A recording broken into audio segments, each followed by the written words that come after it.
નમસ્કાર, જય હિન્દ, જય ભારત, જય શ્રી કૃષ્ણ, રાધે રાધે.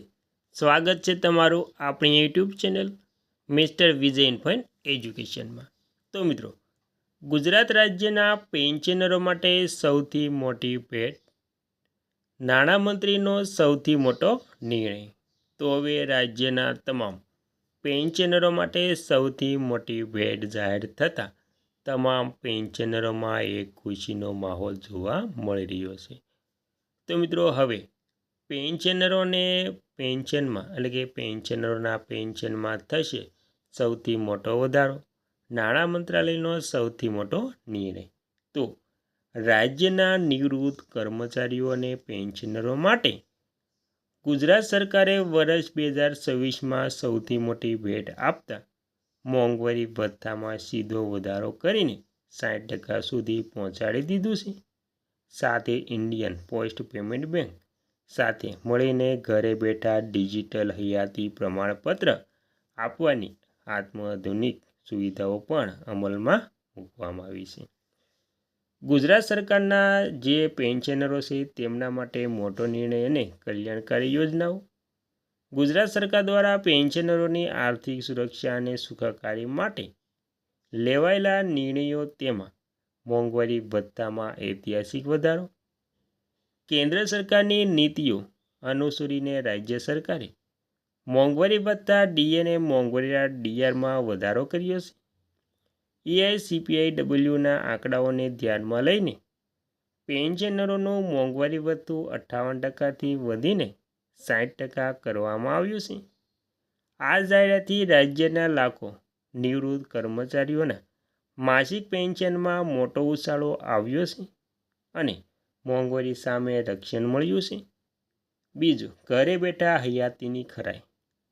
પેન્શનરોને દર વર્ષે નવેમ્બર મહિનામાં પોતાની હયાતી પુરાવા માટે સરકારી કર્મચારીઓ કે બેંકોના લાંબા ધક્કા ખાવા પડતા નથી અને પેન્શનરોના સમય અને શક્તિનો બગાડ અટકાવવા માટે Gujarat Indian post payment bank સાથે એક ઐતિહાસિક એમઓયુ કર્યા છે.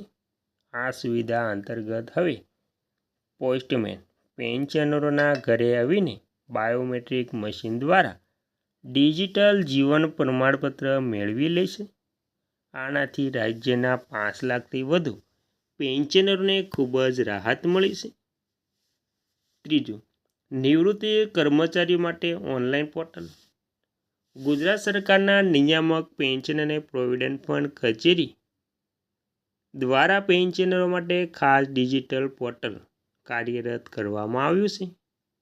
આ પોર્ટલ પરથી નિવૃત્ત કર્મચારીઓ પોતાનું પેન્શન એટલે કે pension payment system PPO, pension payment order number અને બેંક ડિટેલ ઓનલાઈન ચેક કરી શકે છે.